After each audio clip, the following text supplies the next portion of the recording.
everybody. Welcome back. Hello. This is Bad Marriages in the Bible, and we are your hosts. I'm Sean. I'm Kate. And we are Dandelion Ministries, where we create space for people like you and me and Kate to experience the grace of Jesus Christ in our place of need. As I like to say, if you're not experiencing it there, then what's the point? So we need to know his grace, and especially in the places where we are most afraid and hurting and needy. So that's why we use the word, because it's the right word.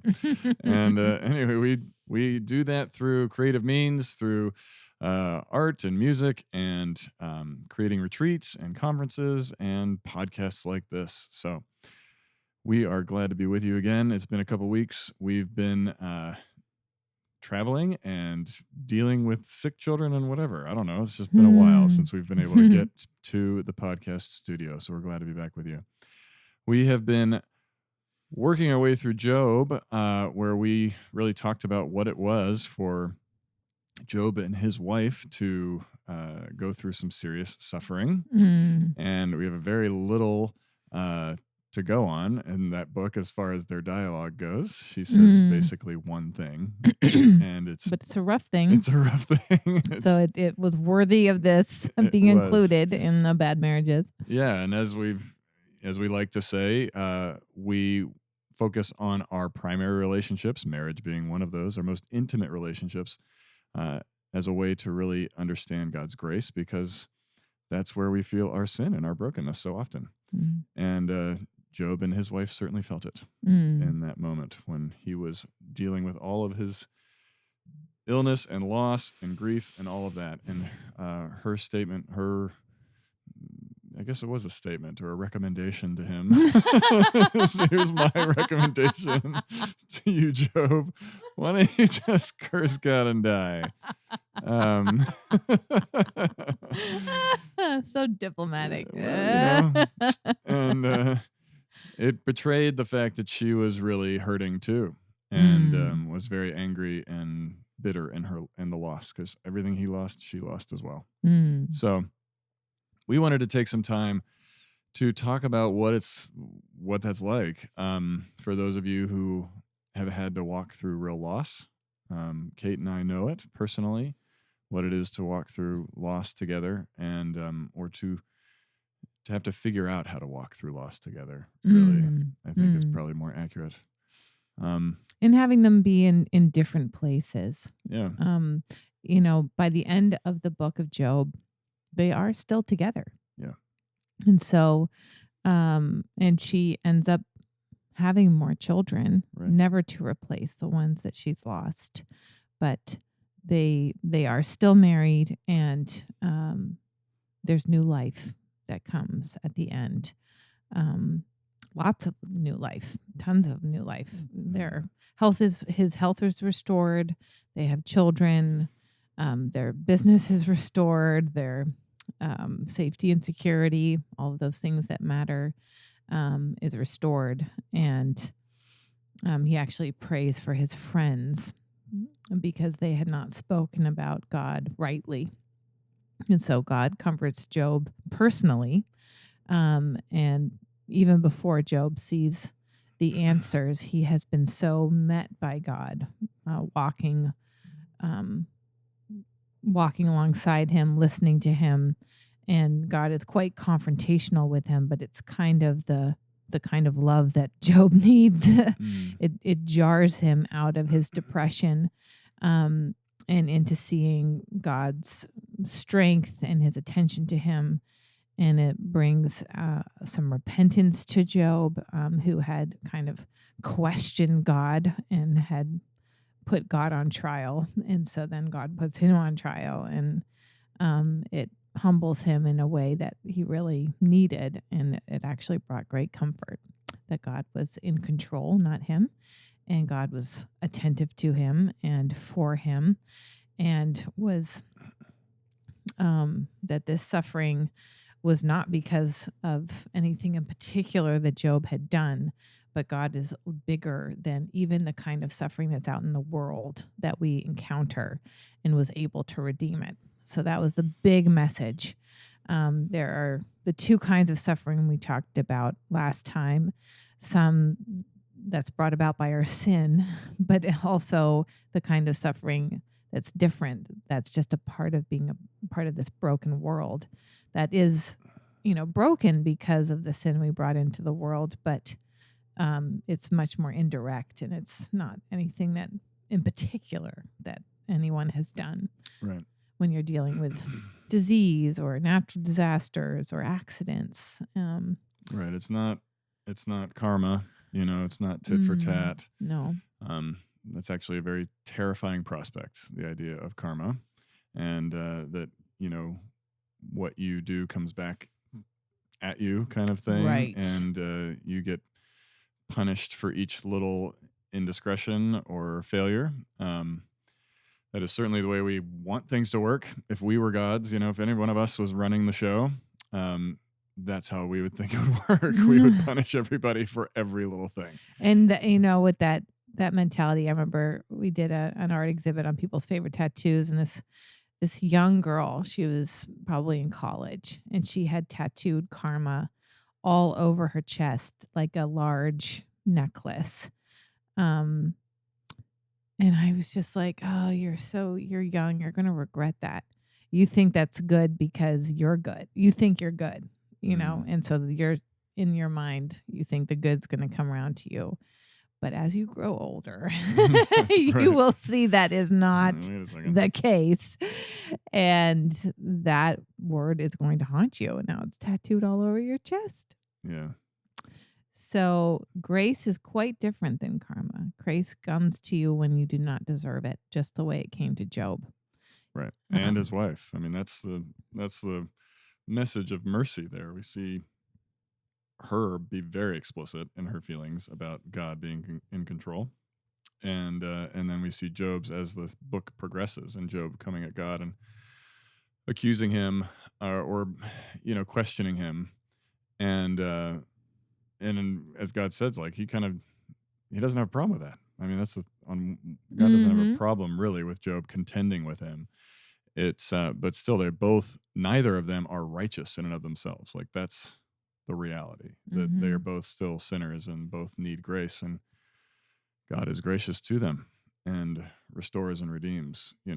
That's the thing. We don't see Job's wife get struck down for saying that.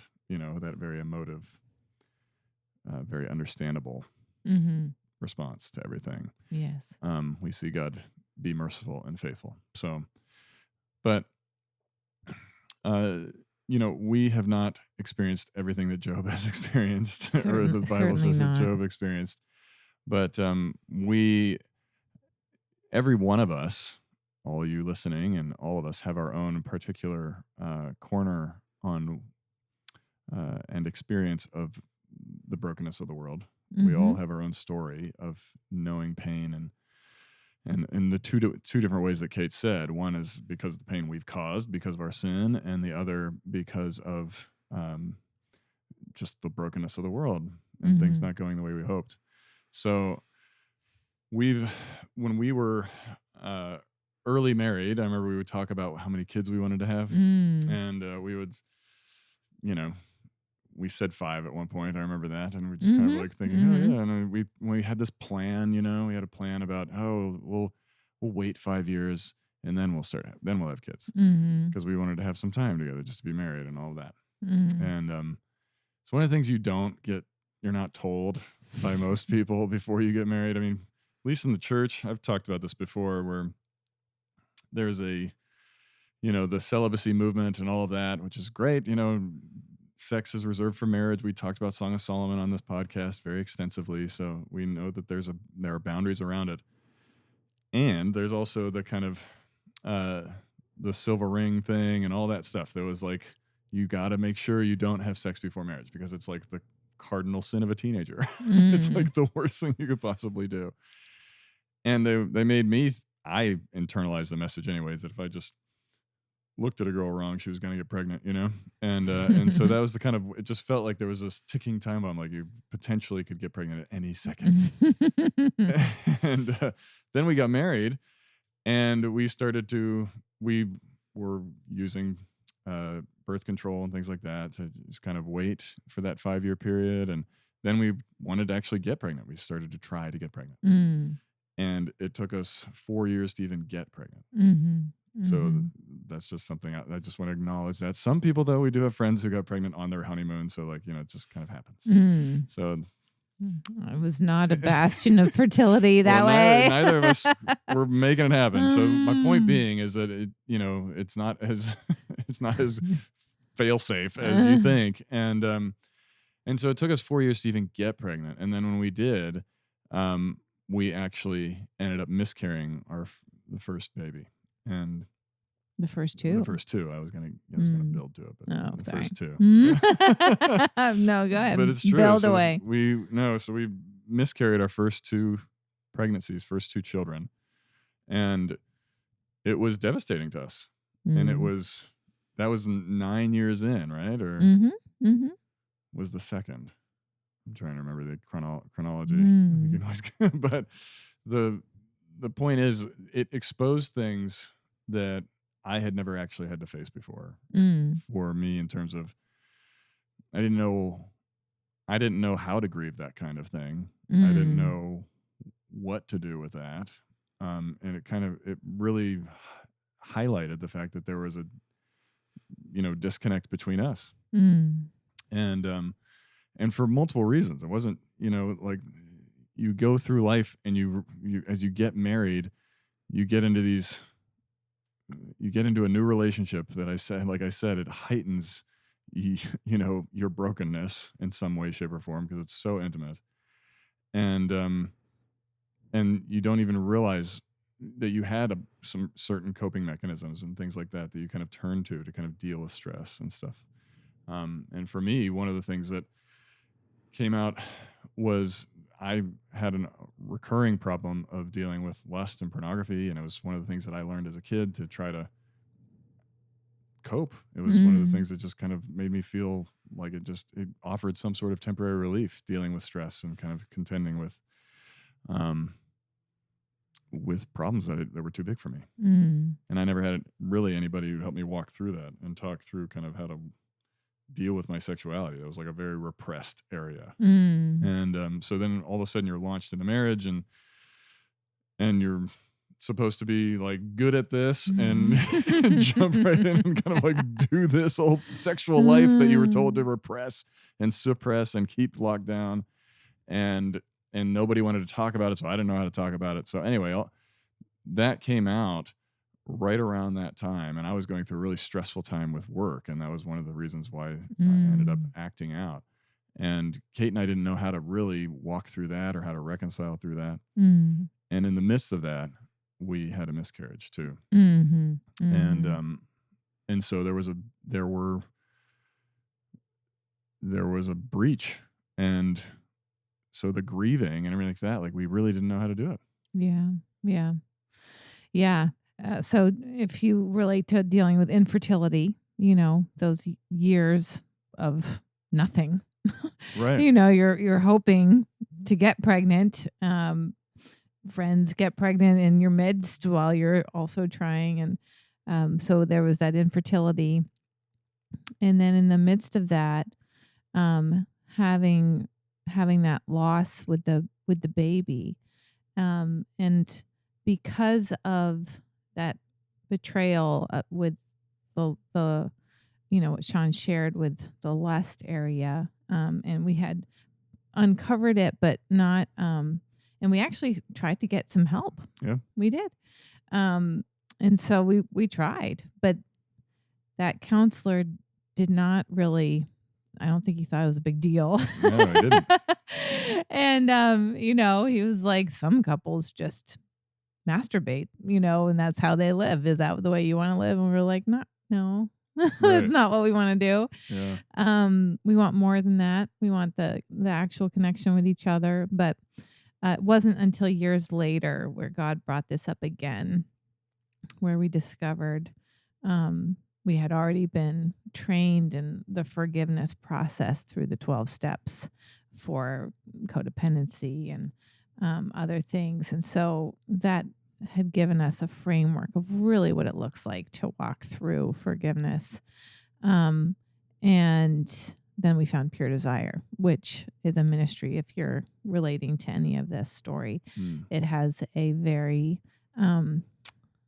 structured approach to help couples reconcile and work through forgiveness. And so that was later on. And a person who might struggle with a recurring pattern of unwanted sexual behavior, because that's what it is. It's just a symptom of, this is true of any addiction, so if you're listening to this and you're like, I don't know, what they're talking about, or I don't relate to it at all. Any behavior that you use to cope with pain and suffering or stress or something like that, that on some level you wish you didn't have. That is what this is. And so it doesn't have to, it's like, pick your substance, and it's what's underneath it is that there's emotion, and there's hurt, and there's there are things that you don't know how to get through in a way that would be healthy by definition. And so it doesn't have to be pornography. It doesn't have. It could be food. It could be shopping. It could be alcohol. It could be any real drug. But it could be lots of different things. It could be video games. Whatever it is that kind of isolates you and takes you away from relationship. That's right. And is something that offers some sort of temporary relief, but doesn't actually give you long-term relief, and usually makes you feel disconnected and shame in the end, shameful.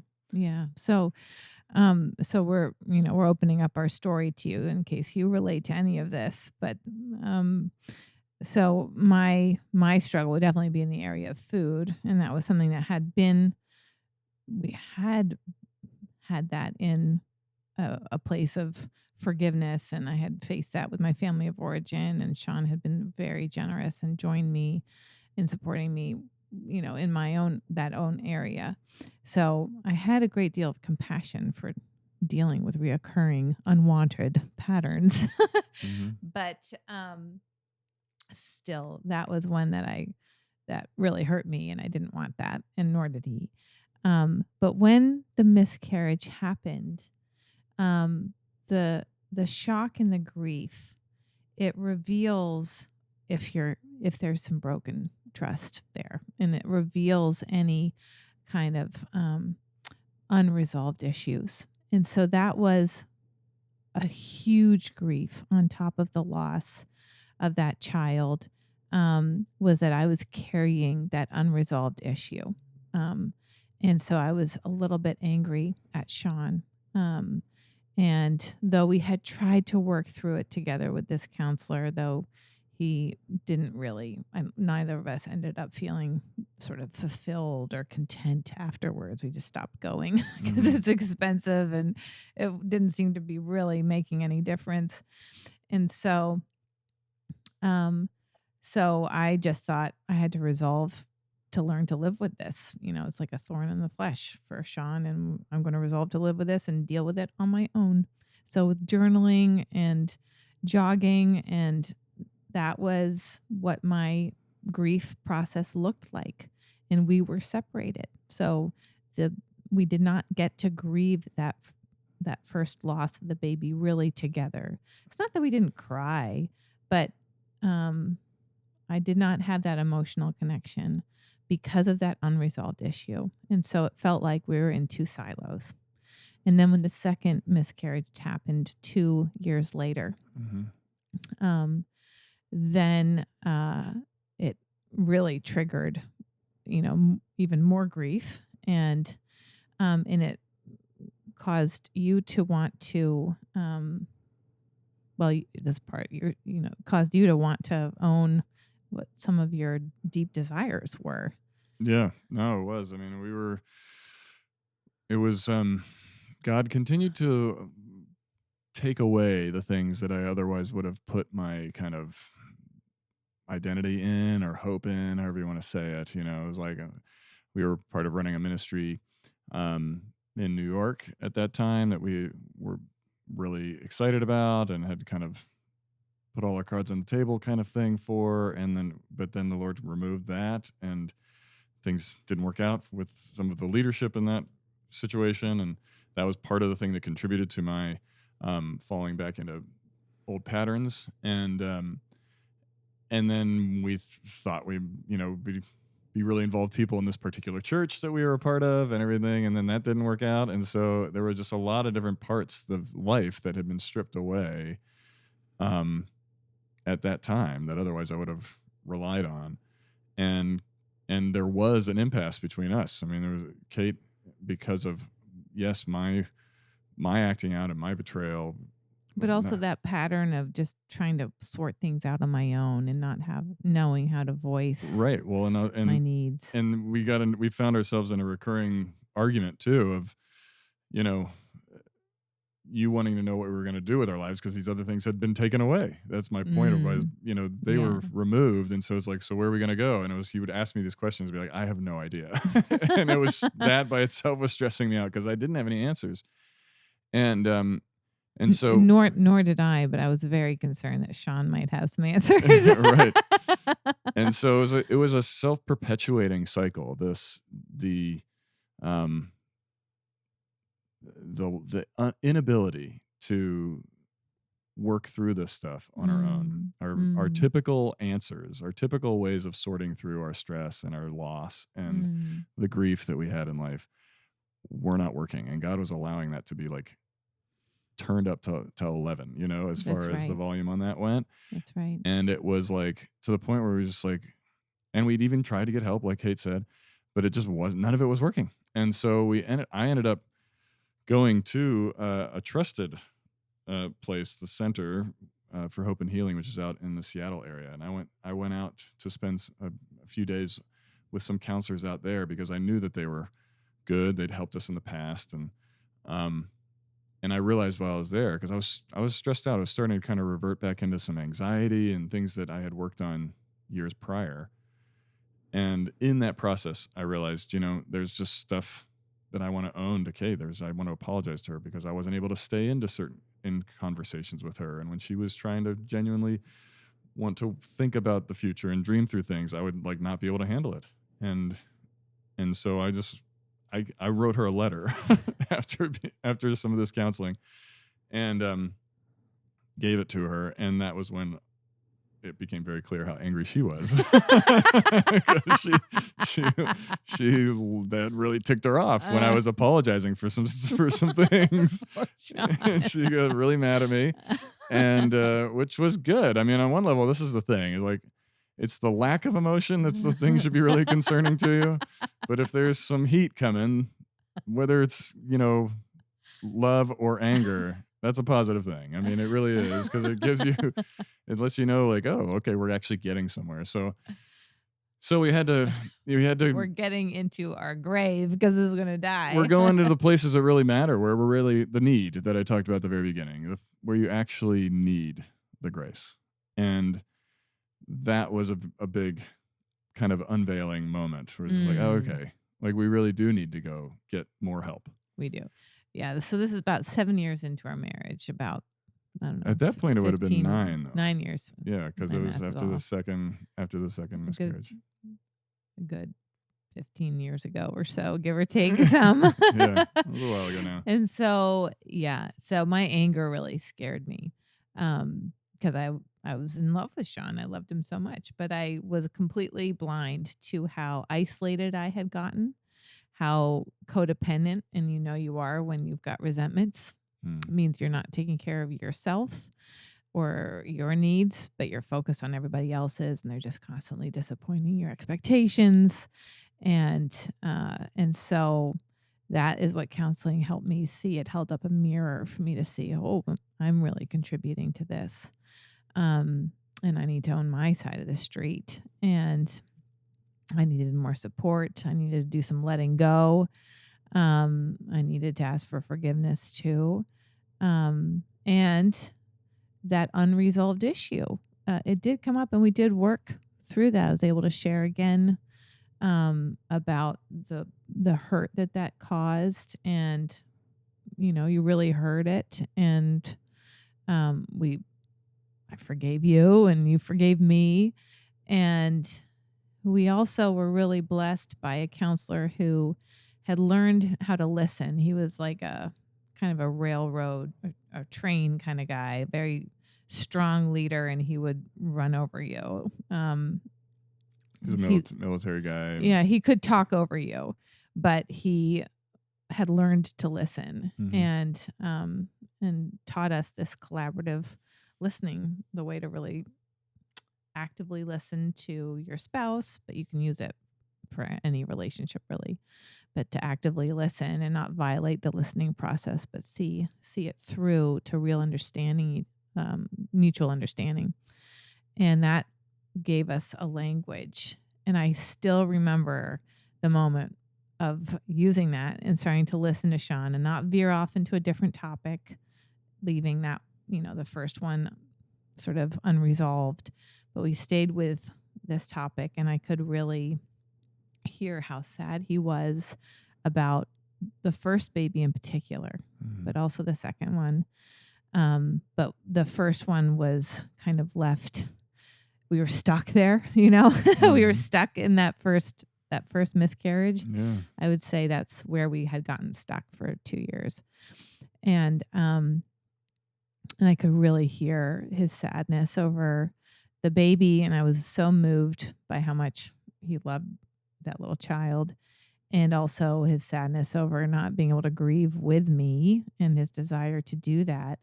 And it warmed my heart. And I felt so convicted that I had not been able to listen. I'd not been able to hear Sean for like a few years. And he'd been trying to tell me that he was confused about the direction of life and really sad. And I'd just not been able to hear it.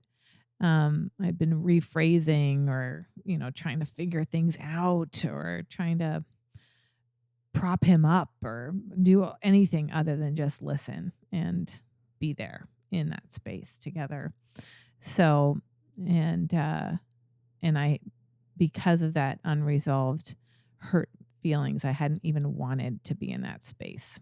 So I had put up blocks to protect myself perhaps from being there. And so with the depth of forgiveness came the desire to want to connect, and then being able to listen to him perhaps for the first time. Thank you for hanging in there while I wasn't. Wow. Two-way street. That's the thing. I still remember that though. And, my heart softened and we could just really grieve together. And there was that deep connection. And really feel present to the babies we lost, present to each other, accepting accepting what we had been through. And that's what forgiveness does. There's not like a taboo topic or something that you're trying to deal with on your own or hide under the rug or minimize it. You can just talk about them all, and there's freedom and love and acceptance there. So it really brought us together. And so I guess as we ponder Job and his wife and them being in different places, we don't know. Maybe they were great communicators the whole time. They just didn't take us into their conversations. But,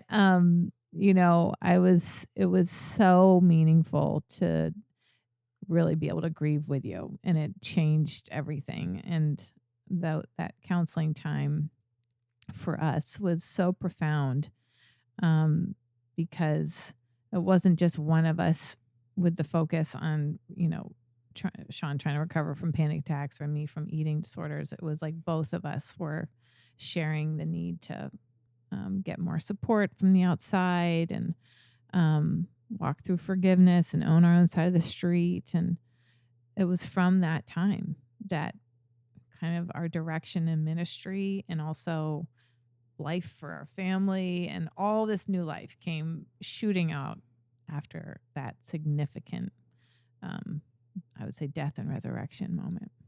Yeah, it was. It was really the ministry of those babies to us. It's the way I've talked about it anyway, and just how the Lord brought redemption through something that was really terrible and awful and would never wish on anyone. And so many people have experienced it, and so very often it's not talked about, frankly. And miscarriages, yeah. And so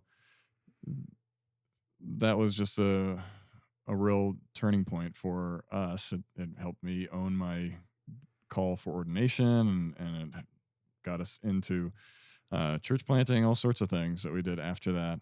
And we did end up having our first daughter right after Mm-hmm. all that happened. She was kind of our miracle baby. She just kind of worked.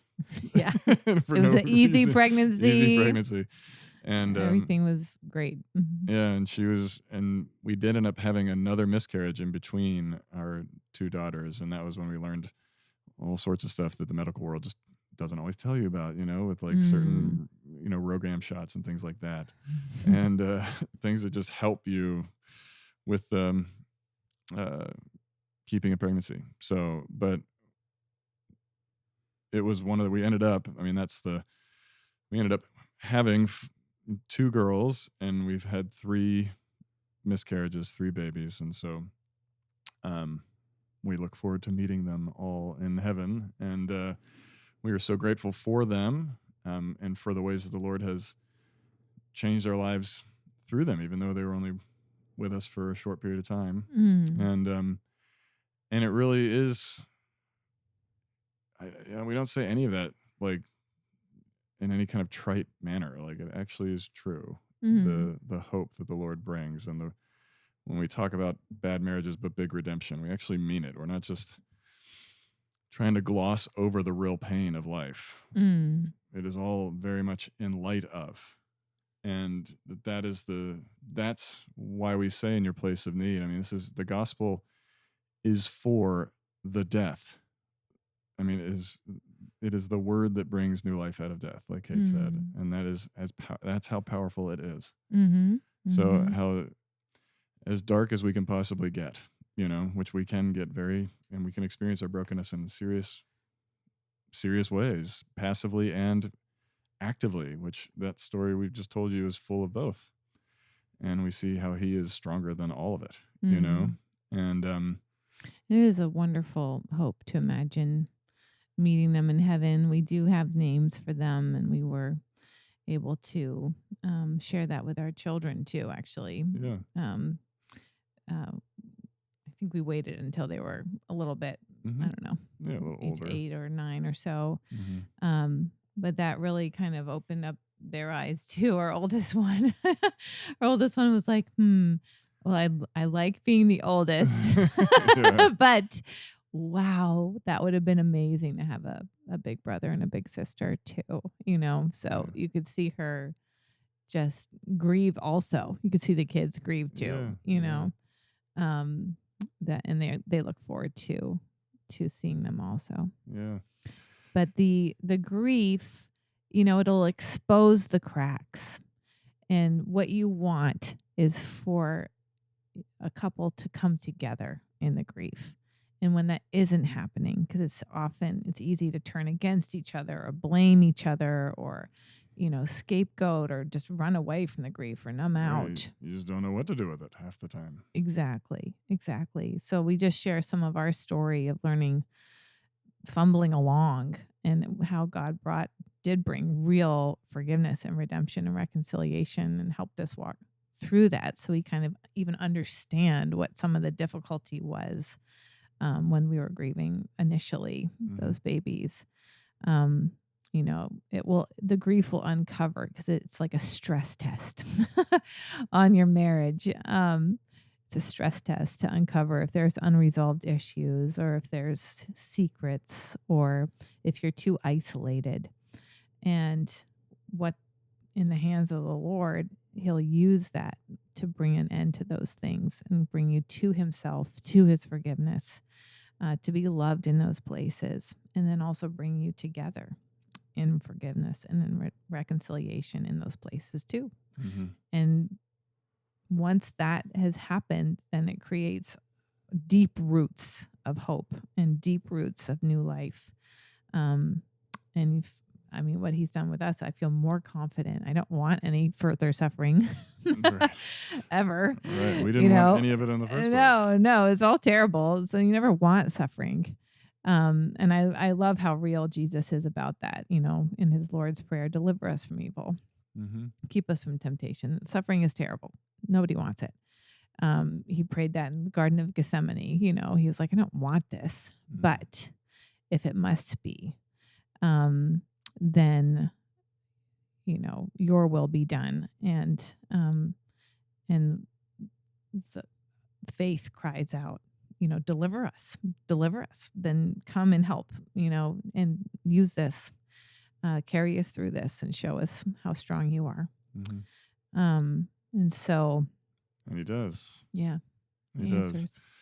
And so I'm gonna put in the show notes for you all links to a couple of these things we've mentioned. So I'll put the center in case you're looking for good counseling. It's all the way out in Seattle, but hey, it's worth it. It's called a place for hope, a place of hope.com. And then we'll put Pure Desires website link in there as well. For any of you looking for deeper healing in possibly unwanted sexual behavior, and just know that there are resources out there, man. That's the thing that the Lord has done with us. He continues to lead us step by step through life, exposing things so that he can heal them. And that he does it with others. We've never been able to do it on our own. So that's just something to remember. And it's true for every marriage.